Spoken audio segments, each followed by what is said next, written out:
So, Cardi and I are not building our dream life, we're building our chosen life first. And let me tell you what that means for us. Her timing is just impeccable. I don't know if it's like when she hears me talking or what. Hi, beautiful girl. Hi, Cardiana. Listen, the fur parents that get it, get it. So, building your chosen life first for me just feels like the most realistic thing I can do because it feels practical, it feels attainable, it feels like space to breathe again. My dream life is coming, but I've learned myself well enough to know I need a bridge. And I've shared with you guys recently, there's a bridge between survival mode and dream life. There's this middle. The middle is the chosen life. The middle is the gap. The middle is the bridge to get you to the next thing, right? Some of us don't have the luxury right now of just taking the leap and completely leaving corporate America, taking the leap and completely making a left pivot. And guess what? That's okay. Because no one said you had to. There is no blueprint that said you got to follow that path. The best path is the most realistic and honest path for you. When I made the leap a couple months ago after my job transition and attempted my entrepreneurial journey for a few moments, it was great because I had a cushion of an emergency fund. But had I had not had that cushion, I would have felt like my back was against the wall. And sometimes maybe that is the feeling, right? Some people thrive like that. I don't thrive like that. I thrive when I got money coming in and I could grow something on the side. I thrive when I know the quality of my life is well and I'm not struggling. Like that's the thrive for me. I realize I don't thrive in that type of survival mode or that level of pressure. This is why creating my chosen life is so important to me right now. And I've literally been bringing you guys along of this fight to make it happen. Now, I want my days to feel like flow. I want my days to feel like alignment. I want to work for an amazing company with an amazing mission. I want to be involved in the community again. I've been remote for almost 5 years. I don't want to be remote anymore. And I'm actually okay with saying that. Like, I miss the connection of people because I'm a people person. I want to be involved. I want to be able to have a say so. I miss training and developing others. I was in leadership for over 18 years. I want to I want to get excited about work. I want to share my ideas. I want to find ways to continue to like bring missions together, communities together, just whatever that can look like. Like these are some of the things that I want. I want a job where I have a great leader that's also guiding and training and developing me. I want something that just feels like I'm doing my part in my contribution and they're paying me to do so. Um, Alexa, turn it down a notch. Y'all, I had turned this on and I always forget I got Alexa going. But that is the chosen life for me. I have my weekends off. When it's time for me to clock out, I can leave. I have people that care about my development, not just feeling like I'm checking off a box or I'm just in a job to just do a job like I'm another number. That to me is not growth. And I don't want I don't want that. I'm opting out. That's not a part of my chosen life by any means. That's actually the complete opposite. I don't want to feel drained. I don't want to feel like I have had the mental Olympics for 9 hours on a work job. I don't want to feel like I have any of that. And my chosen life looks the complete opposite. It looks like me moving out of my parents' home, out of my childhood bedroom, my 10 by 10 room. It looks like me having my own place again because it's been 2 years now. And Cardi and I, we need a little bit of space, okay? We love mom and dad. Y'all met my mama the other day. Love Angel. Down. Girl, I need some space. Need some space. I miss just having community with church and being involved. Those things to me look like my chosen life, especially while I'm in grad school right now and I'm taking 3 courses to become a clinical mental health therapist. I want to have a little space and autonomy to like frolic and travel a little bit. And those things literally light me up.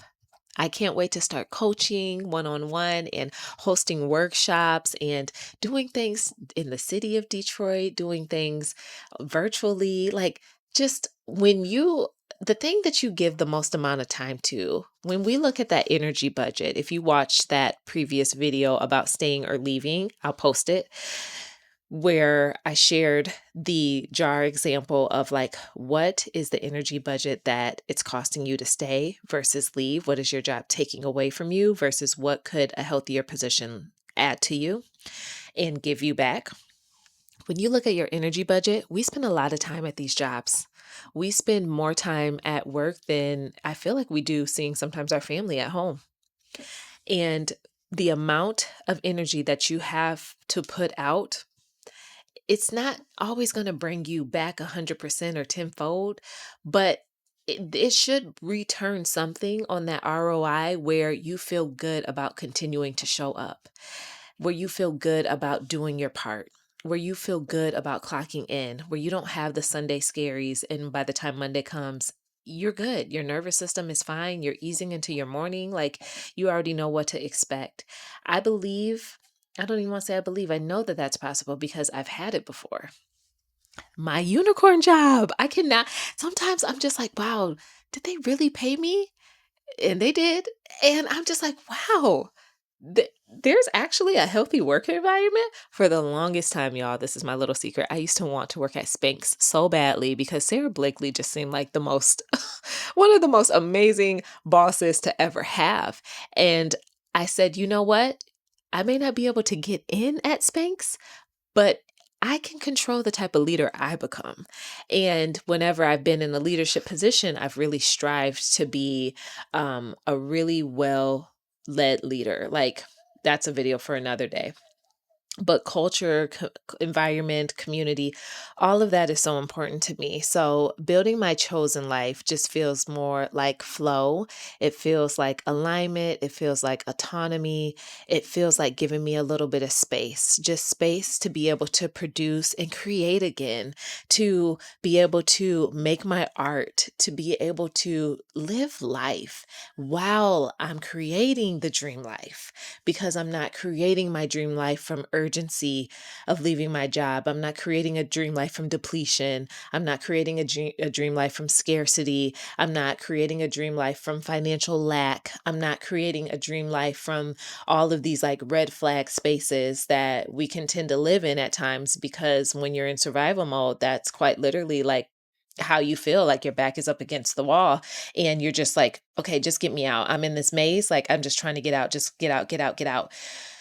There's, when you can take a moment to breathe and not make irrational decisions or actions, you make decisions from clarity. You make the best decisions from a strong place, decisions from, okay, I have self-control. I'm not going to let this situation move me. I'm not going to let this person move me. I'm not going to let this job move me. I have self-control because I'm myself. They don't control me. I have the self-control for myself. I'm going to take a deep breath, give myself a moment, clear my mind, and think logically. Okay, what's the best sound decision I can make right now? And there's Delulu in logic as well. So trust me, I'm not saying like every decision is going to always be the perfect decision. I'm just simply saying, like, when you can make decisions from a clear space, mental space, not a frazzled mental space, that's a really great difference.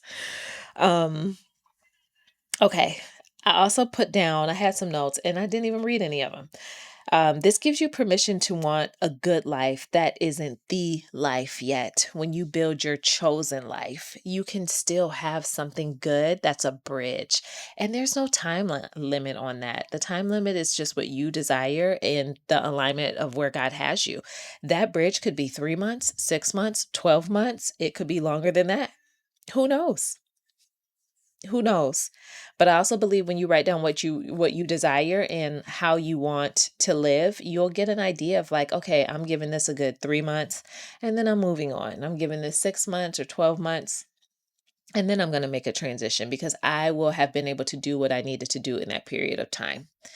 And I'm telling you, when you There's more people I'm seeing go back to corporate America lately that have been entrepreneurs for a long time. I don't know if y'all kind of caught that wave, but I get it and it makes sense, right?